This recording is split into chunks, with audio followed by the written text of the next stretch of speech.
Consultant adviser ತಗೊಂಡು ಅವ್ರು ಕೆಲಸ ಮಾಡ್ತಾ ಇದ್ದಾರೆ. ಹಿಂದೆ ಬಹಳಷ್ಟಿದೆ.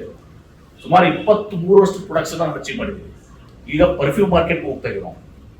ಪರ್ಫ್ಯೂಮ್ಗೂ ನಾನು ಇವ್ರನ್ನ ಇದಕ್ಕೆ ಕಳಿಸಿದ್ದೆ, ನಮ್ಮ ಯಾವುದು ಕನೌಜ್ ಏನೋ ನಮ್ಮ ಪರ್ಫ್ಯೂಮ್ ಕ್ಯಾಪಿಟಲ್ ಇದೆ, ಅಲ್ಲಿ ಕಳಿಸಿರೋದು ಸಹ ನಾವು ಪರ್ಫ್ಯೂಮ್ಸ್ ಕೂಡ ಮಾಡಬೇಕು. ನಮ್ಮ ಗುರಿ ಏನಿದೆ, ಇದು 5,000 ಕೋಟಿ ರೂಪಾಯಿ ಹೋಗ್ಬೇಕು. ಈಗ ಪ್ರಶ್ನೆ ಬಂದಿದ್ದು ಬಹಳಷ್ಟು ಜನ, ಈ ತಮ್ಮಣ್ಣ ಬಾಟಿ ಅವರಿಗೆ ಯಾಕೆ ನೀವು ಕೊಟ್ಟಿದ್ದೀರಿ ಅಂತ. ತಮ್ಮಣ್ಣ ಬಾಟಿ ಅವರು ಕೊಡುವಾಗ ಇದೊಂದು ಕಮಿಟಿಯನ್ನು ಮಾಡಿ, ರಜನಿಕಾಂತ್ ಅವ್ರ ನೇತೃತ್ವದ ಕಮಿಟಿಯನ್ನು ಮಾಡಿ, ಯಾವ್ಯಾವ ಬ್ರ್ಯಾಂಡಿಗೆ ಎಂಡೋರ್ಸ್ ಆಗಿದ್ದಾರೆ, ಯಾರು ಕುಲ್ಲ ಆಗಿದ್ದಾರೆ. ಈಗ ಉದಾಹರಣೆಗಾಗಿ ಬಹಳಷ್ಟು ಜನ ತಿಳಿದು ಮಾತಾಡ್ತಾರೆ. ಈಗ ಫಾರ್ ಎಕ್ಸಾಂಪಲ್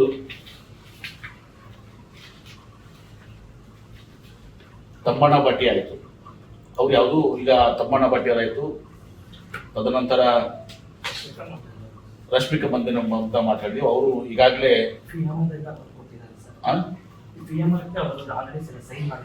ಅವ್ರು ಬೇರೆ ಕಡೆ ಸೈನ್ ಮಾಡಿದ್ದಾರೆ, ಅದಕ್ಕೆ ರಶ್ಮಿಕಾ ಮಂದಿನ ನಮ್ಗೆ ಆಗೋದಿಲ್ಲ ಅಂತ ಹೇಳಿದ್ರು. ಆಮೇಲೆ ಶ್ರೀಲೀಲಾ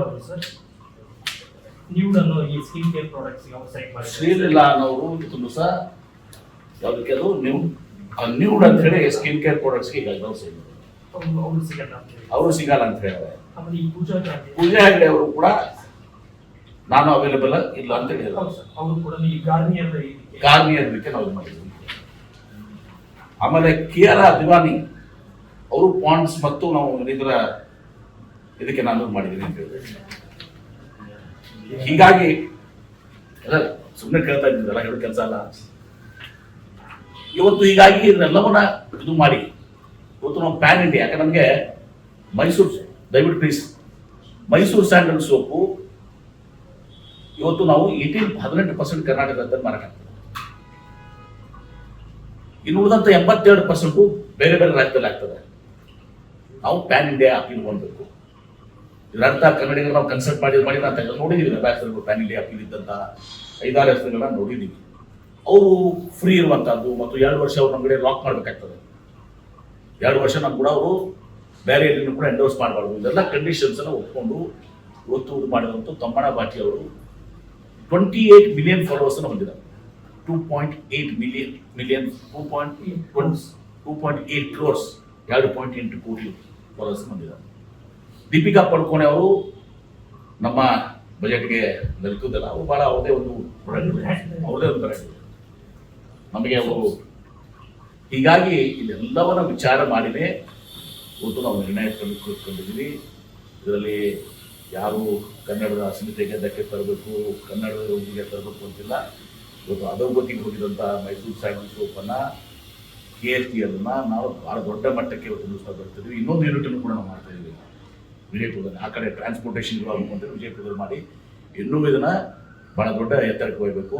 ಅಂತಾರಾಷ್ಟ್ರೀಯ ಮಟ್ಟದಲ್ಲಿ ಕೂಡ ನಾಳೆ ಒಂದು ಪರಿಸ್ಥಿತಿ ಬರ್ತದೆ, ಆವಾಗ ಮತ್ತೆ ನೀವು ಬರ್ತೀರಿ, ಏನ್ರಿ ನೀವು ಹಾಲಿವುಡ್ ಆ್ಯಕ್ಟ್ರೆಸ್ನ ನೀವು ಬ್ರ್ಯಾಂಡ್ ಅಂಬಾಸಿಡರ್ ಮಾಡಿ. ಯಾಕಂದರೆ ನೀವು ಯುರೋಪ್ನಲ್ಲಿ ಅಮೇರಿಕಾದಲ್ಲಿ ಇದು ಮಾಡಿದಾಗ ಮುಂದೆ ಒಂದು ಸಂದರ್ಭ ಬರ್ತದೆ, ಒಬ್ಬ ಹಾಲಿವುಡ್ ಆ್ಯಕ್ಟ್ರೆಸ್ನು ಕೂಡ ನೀವು ಇದು ಮಾಡಬೇಕಾಗ್ತದೆ. ಅವಾಗ ಆ ಪರಿಸ್ಥಿತಿ ಬರಲಿ ಅಂತ ನಾನು ಆಶಿಸ್ತೀನಿ ಇವತ್ತಿನ ದಿವಸ. ಹೀಗಾಗಿ ನನಗೊಂದು ಉದಾಹರಣೆ ಕೊಡ್ತೀನಿ. ಗ್ರೋತ್ FMCG ಅದಲ್ಲ, ಈಗ ನಾವು ಹೆಮ್ಮೆ ಪಡಬೇಕು. KSTL ಒಂದು ನಿಮಿಷ ಪ್ಲೀಸ್. ಈಗ FMCGಗಳು ಏನಿದೆ, ಈ FMCG ಗ್ರೋತ್ ಬಗ್ಗೆ ನಾವು ಮಾತಾಡ್ತೀವಿ ಸಲ. KSTL ಇದು ಟಾಪ್ FMCG ಕಂಪನಿ ಈ ವರ್ಷ. KSTL ಗ್ರೋತ್ 15%,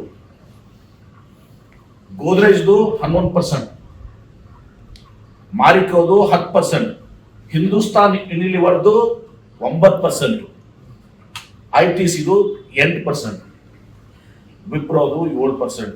ಇದು ನಮ್ಮ ಸಾಧನೆ. ಕೊಡ್ತೀನಿ.